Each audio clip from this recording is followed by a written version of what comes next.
মাননীয় প্রধানমন্ত্রী, কোটা বিরোধী আন্দোলন চলছে। এখন পর্যন্ত মুক্তিযোদ্ধাদের অনেকে, আজকে সকালেও একজনের সঙ্গে কথা হচ্ছিল যিনি মীর কাসিম আলীর সাক্ষী দিয়েছেন, তার সাক্ষ্য প্রমাণের ভিত্তিতে খুবই শক্তিশালী সাক্ষী, আমি তার নিরাপত্তার স্বার্থে এখানে নাম পরিচয় বলছি না।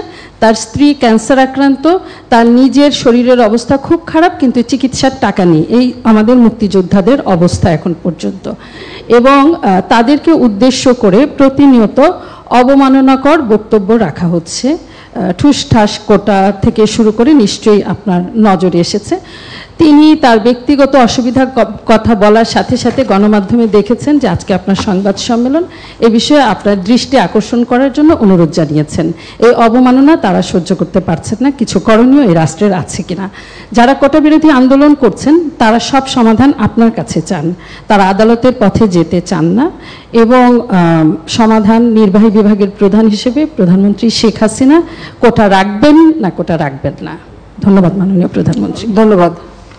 দেখুন, একবার তারা এই ধরনের আন্দোলন, শুধু আন্দোলন না, তখন যে সমস্ত ঘটনা তারা ঘটাচ্ছিল, মানে আমেরিকার পিছনে আক্রমণ, সেখানে মানুষের উপরে আঘাত করা, কিছু জ্ঞানী গুণী আছে একেবারে ঘরের মধ্যে বসে মিথ্যা অপপ্রচার রেকর্ড করে ছেড়ে দিচ্ছে, এই ধরনের সমস্ত দেখে আমি খুব বিরক্ত হয়ে যাই। এবং তখন এক পর্যায়ে বলি ঠিক আছে কোটা বাদই দিলাম। আমি দেওয়ার উদ্দেশ্যটা ছিল যে আগে দেখো কোটা বাদ দিলে কী অবস্থা হয়, তখন কী অবস্থা হয়েছে, বেশি দূর যাওয়া লাগবে না। এবারেই দেখেন ফরেন সার্ভিসে মাত্র 2 জন মেয়ে চান্স পেয়েছে এবার, আর পুলিশ সার্ভিসে মাত্র 4 জন মেয়ে চান্স পেয়েছে। নারীর অধিকারের কথা বলি, সব ধরনের ব্যবস্থা রেখেছি। মুক্তিযুদ্ধের পর জাতির পিতাই তো বিশেষ করে সেই নির্যাতিত নারী সহ নারীদের জন্য চাকরির ক্ষেত্রে 10% রেখেছিলেন, মুক্তিযোদ্ধাদের জন্য 30% রেখেছিলেন। এখানে আমি যখন সরকারে আসি তখন থেকে আমার ইচ্ছে ছিল যে ঠিক আছে এই যে 30% যদি পূর্ণ না হয় বা 20% যে কোটাটা পূর্ণ না হবে, সেখানে যারা পরবর্তী থাকবে তালিকায় তাদের ভিতর থেকে সেখানে নিয়োগ দেওয়া হবে। সেটাই কিন্তু আমরা শুরু করে দিয়েছিলাম। তারপরেও যখন আন্দোলন শুরু হলো সব বন্ধ করলাম, কিন্তু বন্ধ করার পর আজকে ফলাফলটা কি দাঁড়াচ্ছে। আর আমি একটা জিনিস আমি বুঝি না, সেখানে আমাদের দেশের নারীরা তো কোনোদিন সেক্রেটারি হবে ভাবেনি, ডিসি হবে ভাবেনি, এসপি হবে ভাবেনি, এমনকি কোথাও তাদের পদায়নই ছিল না। আওয়ামী লীগ সরকার আসার পরে আমি প্রথম সেনাবাহিনী, নৌবাহিনী, বিমান বাহিনী, প্লাস পুলিশে কিন্তু জাতির পিতা বঙ্গবন্ধু শেখ মুজিবই কিছু অফিসারের চাকরি দিয়ে গিয়েছিলেন সেই পুলিশ বাহিনীতে নারীদের। প্রশাসনের ক্ষেত্রে প্রথম সচিব কিন্তু আমি করি, এবং প্রথম এসপি, ডিসি, এরপরে একবারে মানে ওসি, সমস্ত জায়গায় যেন নারীদের একটা অবস্থান থাকে সেটা আমরা নিশ্চিত করি। লেখাপড়ার দিক থেকে জাতির পিতাই শুরু করলেন মেয়েদেরকে 8ম শ্রেণী পর্যন্ত প্রথমে অবৈতনিক করে দেওয়া, সেটাকে 12 পর্যন্ত 12 ক্লাস পর্যন্ত অবৈতনিক। পার্লামেন্টে কিন্তু মেয়েদের জন্য আলাদা সিট রেখে দিলেন, সংরক্ষিত আসন, যেন নারী নেতৃত্ব গড়ে ওঠে। তো নারীদের এই যে সুযোগগুলি আমরা সৃষ্টি করেছি কেন, যাতে করে অর্থনৈতিকভাবে তারা স্বাবলম্বী হতে পারে, নিজের পায়ে দাঁড়াতে পারে নিজেরা। তো আমার প্রশ্ন হচ্ছে যে সেই সময় যারা আন্দোলন করেছিল তার মধ্যে অনেক মেয়েরাও ছিল নারী কোটা চাই না। যিনি বলছেন নারী কোটা চাই না, মেধা দিয়ে চাকরি পাবে, সে কি চাকরি পেয়েছে? সে কি বিশেষ পরীক্ষা দিয়েছে? বিশেষ পরীক্ষা কি সে মানে প্রিলিমিনারিতেই সে জায়গা করতে পেরেছে? তো এই বড় কথাগুলি যদি না বলতো তাহলে এখন তো কোথাও না কোথাওটা চাকরি তো পেত।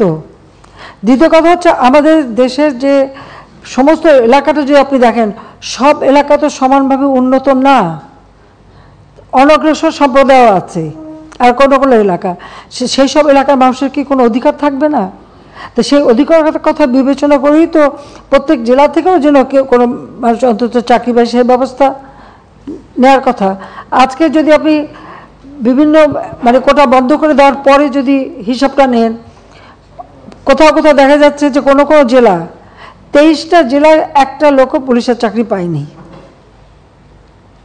বা প্রশাসন বা কোথাও 42 BCS আমরা স্পেশাল মানে পরীক্ষা নিয়ে শুধু ডাক্তার নিয়োগ দিয়েছিলাম।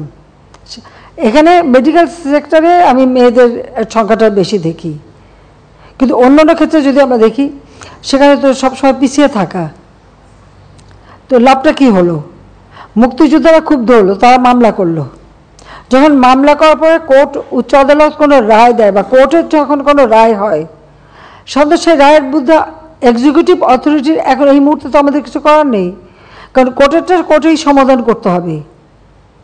এখন যারা আন্দোলন করছে তারা তো আইন মানবে না, আদালত মানবে না, সংবিধান কি তারা চেনে না, বা একটা কার্যনির্বাহী অর্থাৎ একটা কাজ করতে গেলে তার যে নীতিমালা, বিধিমালা বা ধারা থাকে সেটা, বা তার সরকার কীভাবে চলে এ সম্পর্কে কোনো ধারণাই এদের নাই, কোনো জ্ঞানই নাই।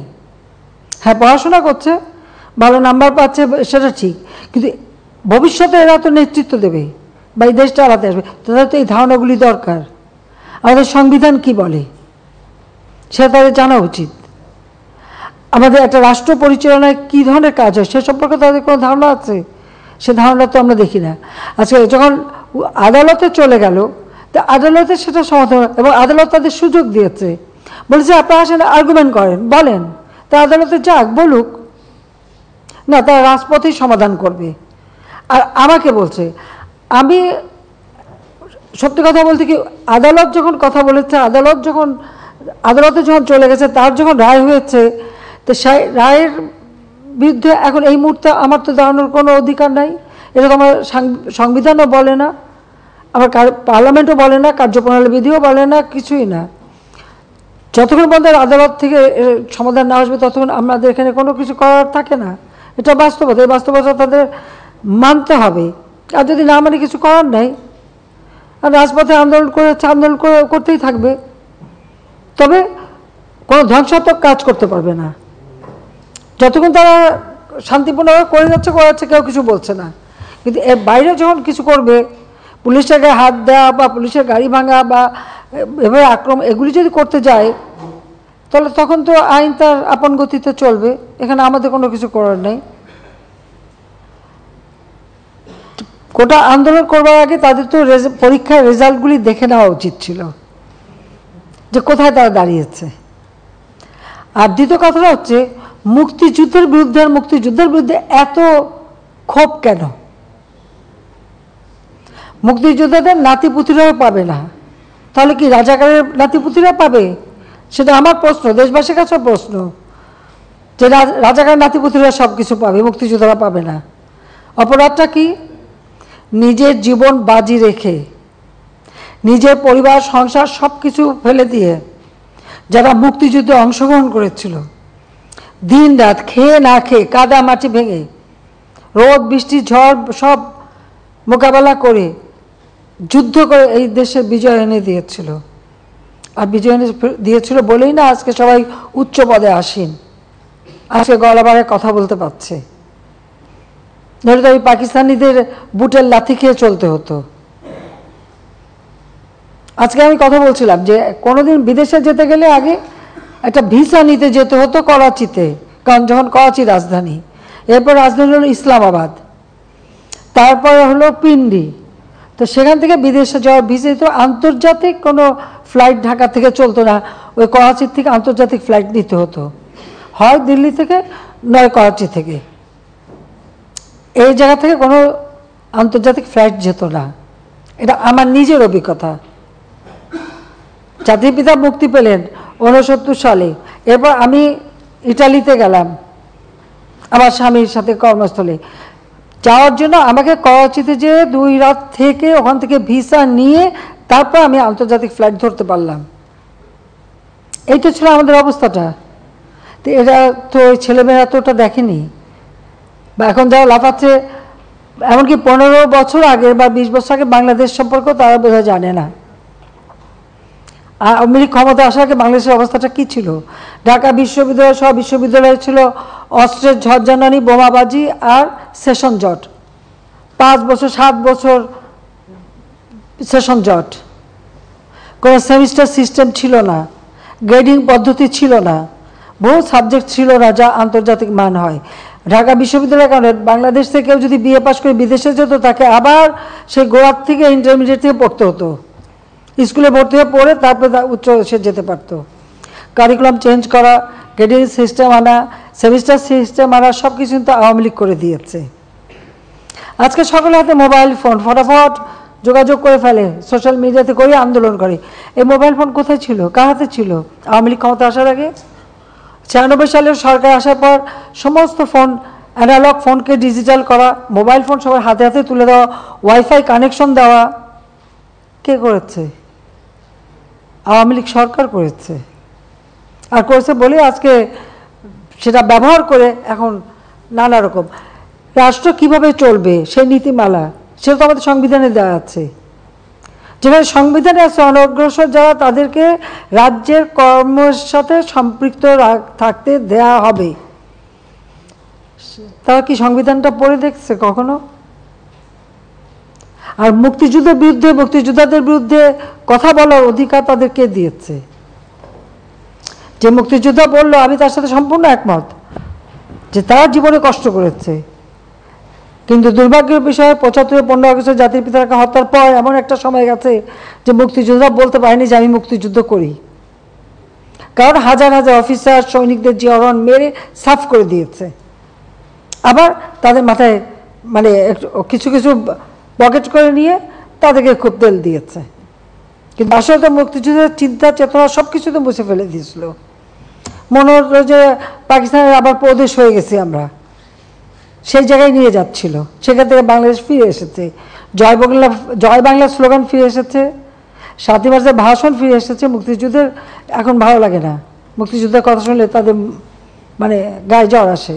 আর সবথেকে একটা যে দেখলাম খুব অদ্ভুত লাগলো আমার কাছে, মুক্তিযোদ্ধার নাতি সে ভর্তি হয়েছে মুক্তিযুদ্ধ কোটা ইউনিভার্সিটিতে, উনিও বলেন কোটা থাকবে না।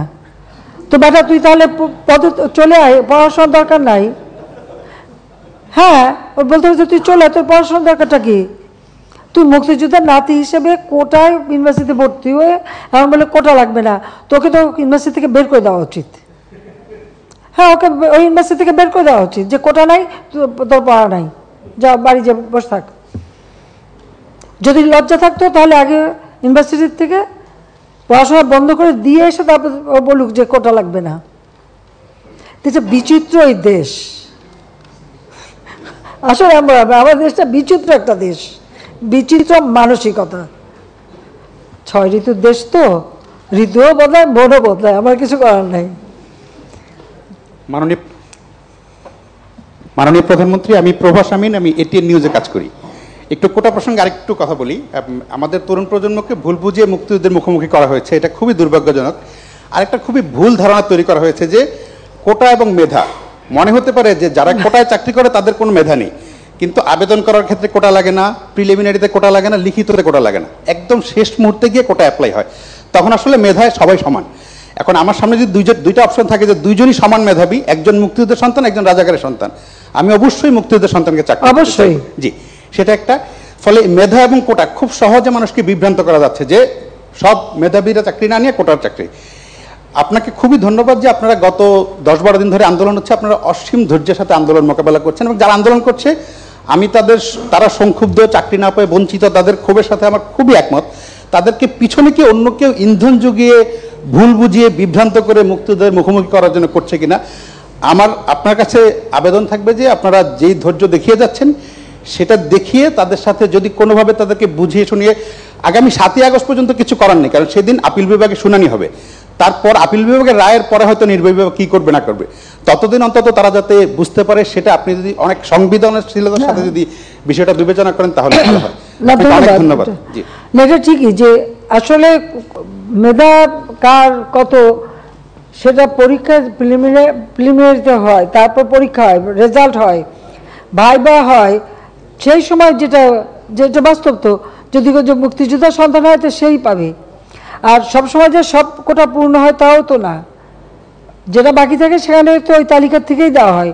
এর মধ্যে অনেক চাকরি কিন্তু ওই তালিকা থেকে দেওয়া হচ্ছে এটা, এবং সেটাও একটা নির্দেশ আমি দিয়েছিলাম, কাজে এটা কিন্তু আছে, কিন্তু সেখানে অবশ্যই মুক্তিযুদ্ধ অগ্রাধিকার পাবে, এটা তো দিতেই হবে। এখন এই যে মেধা আর কোটা নিয়ে, তো কোটা আর মেধা তো এক জিনিস না, তো এইখানে দ্বন্দ্বটা সৃষ্টি করে, এটা একটা ট্যাকটিস।